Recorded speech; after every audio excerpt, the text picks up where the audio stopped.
সম্পর্কে আল্লাহ তাআলা বলেন, আমি যুগে যুগে ক্ষণে ক্ষণে সময়ের ক্রমান্বয়ে পরীক্ষা নিয়েছিলাম। আমার নবী ইব্রাহিম আলাইহিস সালাতু ওয়াস সালাম প্রত্যেকটা পরীক্ষায় তিনি পাস করেছিলেন।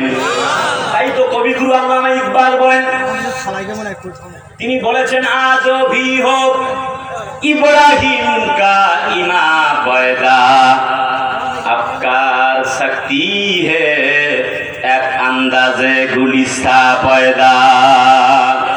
নবী মুসার মতো ঈমান হলে রাস্তা হবে সাগর জলে, নবী ইউসুফের মতো ঈমান হলে একে একে দরজা খোলে। নবী ইব্রাহিমের মতো ঈমান যদি আজও কোথাও থাকে বিদ্যমান, করতে পারে অগ্নিকুণ্ডে খুবসুরত এক ফুল বাগান। কথা বলে না ঠিক কিনা? ইব্রাহিমের সন্তানেরা ঈমানের পরীক্ষায় অনেকে ব্যর্থ, কিন্তু হযরত ইব্রাহিম আলাইহিস সালাতু ওয়াস সালামের মতো যারা পরীক্ষা দিবে, এমন অনেক ইব্রাহিমের সন্তানেরা আমরা দেখেছি। আমাদের দেশে একজন কোরআনের পাখি ছিল, আওয়াজ করা যায় না, ঠিক কিনা? কারো জানা যায়, লোক খুঁজে পাওয়া যায় না, আর কোরআনের পাখির জানাজা পড়ার জন্য মানুষ জীবন পর্যন্ত দিয়ে দেয়। আমি তোমাদেরকে এমন একজন কোরআনের পাখির কথা বলছি, সাতক্ষীরাবাসী, যেই কোরআনের পাখিটার মুখ নিঃসৃত বাণী শুনে, কথা শুনে শত শত মানুষ কালিমা পড়ে মুসলমান হয়ে গেছে। মানুষটি কাবার চত্বরে 5 জনের ভেতরে একজন ছিলেন স্পেশালিস্ট, পাওয়ার ছিল, সুপ্রিম পাওয়ার ছিল, সেই মানুষটা প্রবেশের অধিকার পেত। শুধু তাই নয়, এমন একজন কোরআনের পাখির কথা তোমাদেরকে বলছি, যার মাধ্যমে সাক্ষ্য পেয়ে তাকে ফাঁসির আসামি পর্যন্ত বানানো হয়েছে। সেই হিন্দু লোকটি তার জানাজায় গিয়ে বলতে বাধ্য হয়েছে, কে বলে রে রাজাকার, সাইদি মোদের অহংকার। আরে চিল্লায় বলো না ঠিক কি? কারাগারে কাটালে 13টি বছর, বাতিলকে পেছে তোমায় দেখে থর থর। সাতক্ষীরার আওয়াজ আমি বিশ্বাস করতে পারছি না, সাতক্ষীরাবাসী চিল্লায় বলো ঠিক কেন? কারাগারে কাটালে 13টি বছর, বাতিলকে পেছে তোমায় দেখে থর থর। তুমি যে ছিলে মোদের নয়নমণি, শহীদ হয়েছ তুমি এটাই জানি, অমর হয়েছ তুমি এটাই জানি।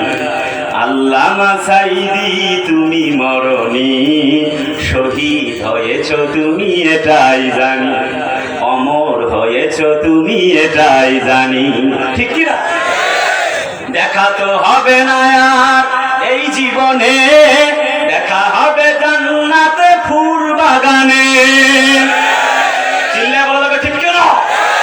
দেখা তো হবে না আর এই জীবনে, দেখা হবে জান্নাতে ফুল বাগানে। এই আশা কবুল করো আল্লাহ তুমি, অমর হয়েছ তুমি এটাই জানি, শহীদ হয়েছ তুমি এটাই জানি। আল্লামা সাইদি তুমি মরনি, শহীদ হয়েছ তুমি এটাই জানি, শহীদ হয়েছ তুমি এটাই জানি। লিল্লাহে তাকবীর। আমার ভাইরা, আমাদের সেই কোরআনের পাখিটা ছিল, কুহু কুহু কণ্ঠে গান গায়। কথা বলে ঠিক কিনা? কোরআনের পাখিটা হাসি মাখা মুখ নিয়ে হসপিটালের বেডে চলে গেল, শহীদ হয়ে বের হয়ে চলে এলো। ভেতরের কোনো বিষয় আল্লাহু আ'লামু বিমুরাদিহি, এই বিষয়ে আমার কোনো মন্তব্য নাই। কথা বলে না? জাতির লোকদেরকে কোরআনের পাখিটা প্রমাণ করতে চেয়েছে, জাতির লোকেরা জীবন দিতে পারি, একটি মুহূর্তের জন্য কারোর কাছে মাথা নত করতে পারি না। আজ আমরা মায়ের খাচ্ছি। প্রকৃতপক্ষে জাতির শ্রেষ্ঠ সন্তান হলো আলেম ওলামা। একটু কথা বলেন না, ঠিক কিনা? আমাদের ডক্টর মিজানুর রহমান আজহারি জাতির শ্রেষ্ঠ সন্তান। কথা বলেন না। হামজা একসাথে ইসলামী বিশ্ববিদ্যালয়ে পড়েছি, খেলেছি। তার মানে আমির হামজা হলো জাতির শ্রেষ্ঠ সন্তান, আমাদের প্রাণ কওমির সন্তান আল্লামা মামুনুল হক। কোরআন বলছে ওয়াতাসিমু বিহাবলিল্লাহি জামিআ। আল্লাহ বলেন তোমরা এক হয়ে আমার রশিকে তোমরা আঁকড়ে ধরো, ওয়ালা তাফাররাকু, খবরদার তোমরা বিচ্ছিন্ন হয় না। আমার ভাষায় আমি বলি আল্লামা মামুনুল হক জাতির শ্রেষ্ঠ সন্তান, আল্লামা শাহ আহমদ শফি হুজুর জাতির শ্রেষ্ঠ সন্তান, আল্লামা তারেক মনোয়ার জাতির শ্রেষ্ঠ। আমার ভাইরা কোরআনের পাখি, নন্দিত বক্তা, এ যুগের নন্দিত মুয়াজ্জিন আল্লামা দেলোয়ার হোসেন সাইদি এ জাতির শ্রেষ্ঠ সন্তান। মামলা দিয়ে আলেমদের জনপ্রিয়তাকে দমানো যায় নাই, বরং আমাদের মুফতি আমির হামজা ভাই যখন মুক্তি পেয়ে গেলেন, তার সামনে শত শত ক্যামেরা হাজির হতে চলেছে। কোন রাষ্ট্রপ্রধানের সামনে এত বেশি ক্যামেরা যায় না। আমাদের মামুনুল হক যখন মুক্তি পেয়ে গেল, রাতের বেলা বিলম্ব হয়ে গেল, পরিমণি ম্যাডাম যখন মুক্তি পেয়ে গেল, তখন হাজার হাজার জনগণ, তখন বলা হলো না এখন মুক্তি দেওয়া হবে না। কিন্তু মামুনুল হক সাহেবের সময় তার একটু উল্টা হয়ে গেল। যখন মুক্তি পেলেন, জাতির লোকেরা প্রমাণ করে দিয়েছে আগের থেকে আল্লামা মামুনুল হকের মর্যাদা আরো বেড়ে গেছে। তার মানে জাতির লোকদেরকে, আলেমদেরকে গরু রশি দিয়ে বেঁধে রেখে আলেমদের জনপ্রিয়তাকে আটকানো যায় নাই। এই সাক্ষীরা সন্তান উস্তাদ অধ্যক্ষ আব্দুল খালেক সাহেব, তাকে নিয়ে আমার একাধিক সিরিজ বক্তব্য আছে। কথা বলে না ঠিক কিনা? জাতির লোকেরা প্রমাণ করে দিয়েছে, সাতক্ষীরাবাসী। আজকে ডেটটা তোমরা লিখে রাখো, জাতির লোকদেরকে অধ্যক্ষ আব্দুল খালেক মহোদয় প্রমাণ করে দিয়েছেন, মরহুম আব্দুল খালেক। জাতির লোকেরা গরু রশি দিয়ে আমাকে বেঁধে বেঁধে টানে টেনে হেসড়ে নিয়ে যাওয়া হলো। তোমরা সাক্ষ্য থাকো, জীবন দিয়ে চলে গেলাম, একটি মুহূর্তের জন্য ঈমান থেকে পিছপা হই নাই। কিয়ামতের দিন এই সকল বিজ্ঞ, প্রাজ্ঞ, অভিজ্ঞ, যোগ্য আলেমরা আল্লাহর কাছে বলবে, রব্বুল আমিন শুধুমাত্র তোমার দ্বীনের কথা বলেছি। কোরআন বলছে সূরা বুরুজ, ওয়ামা নাকামু মিনহুম ইল্লা আইয়ুমিনু বিল্লাহিল আজিজিল হামিদ। তারা যেন বলতে চেয়েছে, আল্লাহ আমাদের তো কোনো অপরাধ ছিল না বিদের সাহাবীদের মতো, শুধুমাত্র কেবলমাত্র তোমার দ্বীন প্রচারের জন্য আমরা কষ্ট করেছি, বিনিময়ে তারা আমাদেরকে জেলখানায় বন্দী করে রাখে, ফাঁসির মঞ্চে পর্যন্ত ঝুলায়। আল্লাহ বলে একটুকু টেনশন করো না। আল্লাহ পাক অন্য আয়াতে বলেন, ইন্নাল্লাযীনা ফাতানুল মুমিনিনা ওয়াল মুমিনাতি সুম্মা লাম ইয়াতুবু ফালাহুম আযাবু জাহান্নামা ওয়া লাহুম আযাবুল হারিক। আল্লাহ যেন বলছে সূরা বুরুজের ভেতরে, তাফসীরে ফি জিলালিল কোরআন, আমাদের প্রাণ প্রিয় মুফাসসির আল্লামা সাইয়্যিদ কুতুব শহীদ রাহিমাহুল্লাহ বর্ণনা করেছেন, জাতির লোকেরা যারা আলেমদেরকে কষ্ট দেয়, নির্যাতন করে, মারে, ধরে, ফাঁসির মঞ্চে ঝুলায় হত্যা করে, আল্লাহ বলেন নিঃসন্দেহে আলেমদেরকে যারা মারে, ফাঁসিতে ঝুলায়, তাদের জন্য আমি আল্লাহ পাক জাহান্নামের শক্ত আযাব রেডি করে রেখেছি। আমাদের মায়ের খাওয়ার পেছনে কারণ হচ্ছে আমরা আজ এক হতে পারি নাই। কথা বলবে ঠিক কিনা? কে আওয়ামী লীগ, বিএনপি আমি জানতে চাই না। এখানে সকল দলের এবং মতের ভাইরা আছেন। আমার কথায় মন খারাপ করবার প্রয়োজন নাই, একটু গভীর মনোযোগ প্লিজ। লেট মি ফিনিশ, আমাকে শেষ করতে দিন, তাহলে আপনার কথার জবাব চলে আসবে। চেচনিয়া, বসনিয়া, ফিলিস্তিন, আফগানিস্তান, মিয়ানমার সব জায়গায় মুসলমানেরা মার খায়। কেন মার খায়? Uzbekistan, Kazakhstan, Pakistan, Nigeria, Bulgaria, Syria, আরব আমিরাত তাম দুনিয়ায় আজ ফিলিস্তিন, ইভেন বাংলার জমিটাও আজ মিনি ফিলিস্তিনের রূপ নিয়েছে। কথা বলে দেখো, ঠিক না? দেখার জন্য কেউ নাই। মায়ের খাবার পেছনে কারণ হচ্ছে আমরা বিভিন্ন দলে বিভক্ত হয়েছে। সাতক্ষীরাবাসী তোমরাই বলো, কোরআন কি আওয়ামী লীগের? সকলে কথা তো বলে না, আওয়াজ দেন না তো। কোরআন কি বিএনপি? জন্ম নয় হেফাজতে ইসলামের, বরং কোরআন কার? চিল্লায় বলেন কোরআন কার? আর কোরআনটা কেমন কিতাব? কোরআন বলছে ওয়াতাম্মাত কালিমাতু রাব্বিকা সিদকাও ওয়া আদলা লা মুবাদদিলা লিকালিমাতিহি ওয়া হুয়াস সামিউল আলিম। এটা জোরে বলেন আল্লাহু আকবার। এটা হচ্ছে একটা সমতাপূর্ণ এক জ্ঞান ভান্ডার। This is the book where there is no doubt in the holy Quran who those are for muttaqin। এটা একটা সন্দেহবিহীন কোরআন। কোরআন বলছে সূরা বাকারায় যালিকাল কিতাবু লা রাইবা ফীহি হুদাল লিল মুত্তাকিন। নট অনলি দ্যাট, কোরআন শরীফের প্রথম পৃষ্ঠায় লেখা আছে ইন্নাহু লাকুরআনুন কারীম ফি কিতাবিন মাকনুন। চিল্লায় বলেন আল্লাহু আকবার। The original book in the world, পৃথিবীর বুকে একটা শ্রেষ্ঠতম কিতাব যার নাম কোরআন। চিল্লায় বলেন সুবহানাল্লাহ। তার মানে কোরআন আওয়ামী লীগ বিএনপি জাতীয় পার্টি জাসদ বাসদ কারণ কোরআন আল্লাহর, ঠিক না? আওয়ামী লীগের ভাইরা যখন মসজিদে দাঁড়িয়ে গেল, তারা বলে না বেটা বিএনপি করো, তুমি পেছনের কাতারে দাঁড়াও। একটু কথা বলেন না, বলে বিএনপির ভাইরা তো বলেই না, জামাত ইসলামের ভাইরা তো বলেই না, বরং আওয়ামী লীগ বিএনপির ভাইরা দাঁড়িয়ে দাঁড়িয়ে মুসল্লি হিসেবে নামাজ আদায় করে। জামাত ইসলামের ভাইরা সামনের কাতারে দাঁড়িয়ে ইমামতির দায়িত্ব পালন করে। মানে কবিগুরু আল্লামা ইকবাল বলেন হর মে পাক ভি আল্লাহ ভি কোরআন ভি কুসবেরি বাথে জুথে জো মুসলমান ভিয়া। ও মুসলমানেরা, আওয়ামী লীগ বুঝি না, বিএনপি বুঝি না, কে জামাত ইসলাম চরমানাই ফুরফুরা ছাড়ছি না, কে আহলে হাদিসটা বুঝি না। মসজিদে যখন আমরা চলে গেলাম সবাই এক হয়ে গেলাম। কবিগুরু আল্লামা ইকবাল বলেন বান্দা ও সাহাত, বান্দা ও সাহাত মোহতাজ গনি এক হুয়ে তেরি সরকার মে পৌঁছে তু সব হি এক হুয়ে। বান্দা সাহেব মনিব রাজা প্রজা সব এক কাতারে দাঁড়িয়ে গেল। কে প্রধানমন্ত্রী, কে পররাষ্ট্র সচিব, কে অর্থ সচিব, কে মন্ত্রী, প্রাইম মিনিস্টার, এমপি, কিচ্ছু দেখা হলো না। সবাই এক কাতারে দাঁড়িয়ে গেল। কেউ দলাদলি কিলাকিলি করলো না। তার মানে কে হেফাজতে ইসলাম, কে জামাতি ইসলাম, কে আহলে হাদিস, কে ফুরফুরা। আর কোন দল নয়, আর কোন মত নয়।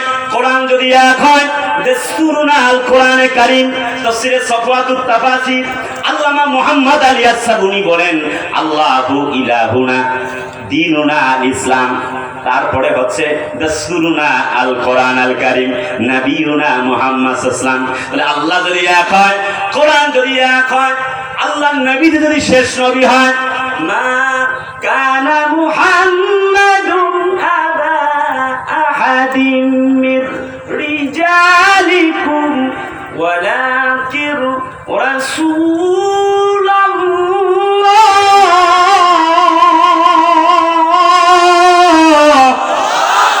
আরেকটু জোরে বলা লাগবে আল্লাহু আকবার। আল্লাহ যদি এক হয়, কোরআন যদি এক হয়, শেষ নবী মুহাম্মদ সাল্লাল্লাহু আলাইহি ওয়াসাল্লাম যদি একজন হয়, কোরআন যদি আমাদের একটাই হয়, তবে কথা ঘোষণা করো আমাদের দলের নাম হবে একটাই, যার নাম হবে ইসলাম। ইন্নাদ-দীনা ইনদাল্লাহিল ইসলাম।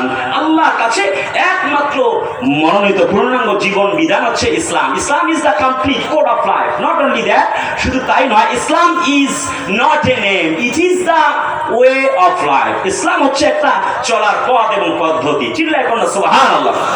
শুধু তাই নয়, কোরআন বলছে, আল্লাহ পাক বলেন ওয়া মান ইয়াবতাগি গায়রাল ইসলামি দীনান فلن يقبل منه وهو في الآخرة من الخاسرين ইসলামকে বাদ দিয়ে অন্য কিছু যদি তোমরা তালাশ করো, তাফসিরে বাইজাবির ভেতরে আসছে, তাহলে তোমাদের এ থেকে তা কখনোই গ্রহণ করা হবে না। ঠিক কিনা বলেন? ইসলাম আমাদের জীবনে মানতে হবে। আল্লাহ পাক বলেন, আসলিম ইয়া ইব্রাহিম, হে বন্ধু ইব্রাহিম তুমি আত্মসমর্পণ করো, ইসলাম মানো। সুবহানাল্লাহ কোন? নবী ইব্রাহিম আলাইহিস সালাম তখন গাছের ডালে বসে বসে ডাল কাটছে, এক মুহূর্ত দেরি হলো না, তিনি বললেন কলা ফাইল ইব্রাহিম আলাইহিস সালাম, তিনি বললেন আসলামতু লিরাব্বিল আলামিন, আসলামতু ওয়াহিদে মুতাকাল্লিমের সিগা, হে রব আমি আত্মসমর্পণ করে নিলাম। সুবহানাল্লাহ, অবস্থা হলো না? চিল্লায় কোন সুবহানাল্লাহ। তার মানে কথা হচ্ছে ইসলামের ব্যাপারে আমাদের কোনো দ্বিমত থাকবে না। পারা যাবে? সবাই কোন চিল্লায় এখন পারা যাবে? কিন্তু আজ আমরা বিভিন্ন দলে মতে আমরা বিভক্ত হয়েছি। সবাই মিলে যদি এক হয়ে আমরা থাকতে পারতাম, 3 বছরের বেশি নয়, আল্লামা মামুনুল হক সাহেবকে 3 দিনও কারাগারে রাখতে পারত না। সবাই মিলে যদি আমরা এক হয়ে যেতাম, কোরআনের পাখিটা যে কুহু কুহু করে গান গাইতেন, কি চমৎকার করে কোরআনের বুলবুলিটা, আল্লামা সাইদি সাহেবকে 13টা বছর নয় 13 দিনও জেলখানায় বন্দী করা যেত না। কিন্তু আজ আমরা এক হতে পারিনি, সেজন্য আমাদের অবস্থা আজ বেহাল দশা হয়েছে। আজ চতুর্দিকে তাম পৃথিবীতে মুসলমানরা মায়ের খায়, আমরা এক হতে পারিনি। আমার কলিজার টুকরা বন্ধুরা, আপনারা আছেন না? নাই আছেন তো? কিছু বলি নাই এখনো, বলবো ইনশাআল্লাহ। থাকবেন তো? হবে? যুবকরা আছো? ওরা এখন আছে ব্যস্ত লাল পরি আর নীল পরি নিয়ে, কথা কয় না। ওই যে যত কথা রাখা ছিল এই বুকে জমা, তোমাকে জানিয়ে দিলাম ও প্রিয়তমা, কথা কয় না? ঠিক কিনা? ওর ঠিক, আমার বড় শয়তান, আমার ঘরে ঠিক। এটা সাকিব খানার ওই প্রিয়তমার পাগল। চুল যে কাটিং মারে, চতুর্দিক দিয়ে চুল কাইটা চুল মাঝখানে রাখছে, তালপট্টি দ্বীপ বানায়। আমি নাম দিয়েছি কুত্তা কাটিং। আছে না নাই? আরে চিল্লাই কয় না, আছে না নাই? কিছু কিছু মেয়েরা, আবার আমার বোনেরা মেয়েরা আছে, এইরকম গাঞ্জাখোর ছেলে ছাড়া পছন্দ করে না। সাতক্ষীরায় থাকার কথা না, সাতক্ষীরা তো রক্তে ভেজা জনপদ। আল্লাহ সাতক্ষীরাকে কবুল করো, চিল্লে বলো আমিন। তার মানে ব্যাপার হলো ইসলাম মানা লাগবে। ইসলাম মানে নাই বেচারা ফেরাউন, ঠিক না? হযরত মুসা নবীর বিরুদ্ধে কাজ করেছে, মানে ইসলামের বিরুদ্ধে। মনে আছে না? কাহিনী লম্বা বলবার সুযোগ নাই। যখন তিনি সাগরের মধ্যে চুবিয়ে চুবিয়ে আল্লাহ পাক তারে মারতে যায়, তখন ফেরাউন বলতেছে আল্লাহ আমানাত বিহি বানু ইসরাইল। আল্লাহ বলে না, কখনো হবে না। অকদ কুনতু, আল্লাহ পাক বলেন তোমরা জাতির লোকদের সাথে তুমি চিটারি করেছো।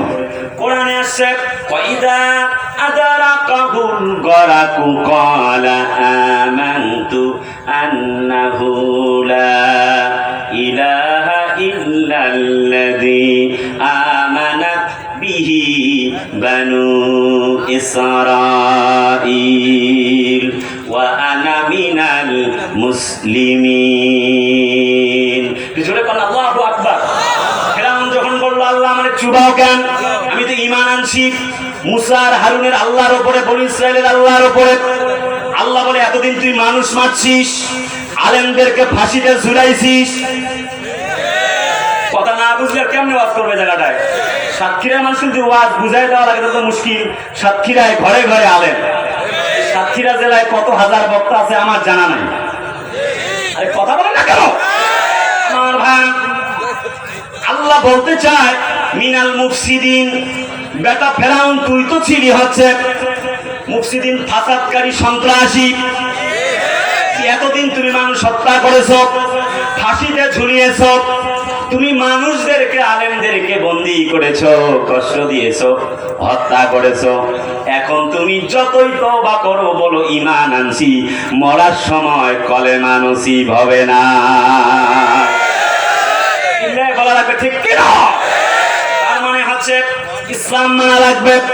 হযরত মুসা নবী 2.5 লক্ষ সৈন্য নিয়ে যখন ইসলাম মেনে সামনের দিকে অগ্রসর হতে লাগছিলেন, সঙ্গীরা বললেন, মুসা, ফালাম্মা তারা আল জামআন ক্বালা আসহাবু মুসা ইন্না লামুদরাকুন। মুসা, আজ তো ধরা পড়ে গেলাম, কি হবে আমাদের? বলুন, ধরা পড়ে গেছে। হযরত মুসা নবী এই কথা বলেছিলেন ক্বালা, গলার ফাইল মুসা নবী, তিনি বলেছেন কাল্লা। এই শব্দের অর্থ হচ্ছে, মুফাসসির কেরামগণ বলেছেন কখনো নয়। তিনি বলেছেন ইন্না, নিশ্চয়ই, রাব্বি সায়াহদিন, কখনো নয়, আল্লাহ আমাদের সঙ্গে আছেন এবং তিনি আমাদেরকে পথ দেখায়া দিবেন। রাস্তা দরকার একটা, ইসনা আশারা তারিকান আলা মুসা। তাফসিরে সাফওয়াতুত তাফসির আল্লামা মুহাম্মদ আলী আস-সাবুনী বলেন, আল্লাহ পাক 12টা রাস্তা দিয়ে মুসা নবীর উত্তরসূরি ইসলাম আলাদেরকে পার করে দিয়েছিলেন। ইসলাম মানবে যারা, সফল হয়ে যাবে তারা। আপনারা ইসলামের পক্ষে না বিপক্ষে? আরে কথা বলে না, চিলে বলেন, ইসলামের পক্ষে না বিপক্ষে? এবার একটুখানি গভীর মনোযোগ। ইসলাম মানছে আবু বকর, সফল না ব্যর্থ? কথা না বুঝলে কেন? চিলে বলে সফল না ব্যর্থ? হাজরত ইসলাম মানছে আবু বকর, ওমর, ওসমান, আলী রাদিয়াল্লাহু তাআলা আনহুম আজমাইন, সফল না ব্যর্থ? যদিও তারা জেল খেটেছে, হযরত নবীজি পর্যন্ত যখন কোরআনের দাওয়াত দিয়েছিলেন তাকে সহ, তাফসিরে বাইজাবিতে আসছে, মোট 52 জনকে জেলখানায় বন্দী করে রাখা হয়েছিল। 7 জন নারী, 2 জন শিশু, ছোট্ট বাচ্চাকে পর্যন্ত বন্দী করে রাখা হয়েছিল। জীবন চলে যায় একটি মুহূর্তের জন্য, আল্লাহ ছাড়া কারোর কাছে মাথা নত করে নাই। হযরত ওমর বলেন, যখন কোরআন নাযিল হয়ে গেল, আল্লাহ বলেন, ইকরা বিসমি রাব্বিকাল্লাযী খালাক, খালাকাল ইনসানা মিন আলাক, ইকরা ওয়া রাব্বুকাল আকরামুল্লাযী আল্লামা বিল কলম, আল্লামাল ইনসানা মা লাম ইয়ালাম। জোরে করুন আল্লাহু আকবার। যখন কোরআন নাযিল হয়ে গেল, হযরত নবীজি দাওয়াত দিতে লাগলেন। সর্বপ্রথম হযরত খাদিজাতুল কুবরাকে তিনি দাওয়াত দিলেন, খাদিজা, আমি তো আল্লাহর পয়গম্বর হয়ে গেছি, ওহীর কিতাব পেয়েছি, এখন আর আমি সাধারণ মানুষ নয়। হযরত খাদিজা জিজ্ঞেস করে নাই, কবে আপনি নবী হয়েছেন, কখন কোরআন এলো? আর দেরি করলো না, কলমা পড়ে মুসলমান হয়ে গেলেন। আশহাদু আল্লা ইলাহা ইল্লাল্লাহু ওয়া আশহাদু আন্না মুহাম্মাদান আবদুহু ওয়া রাসূলুহু লা ইলাহা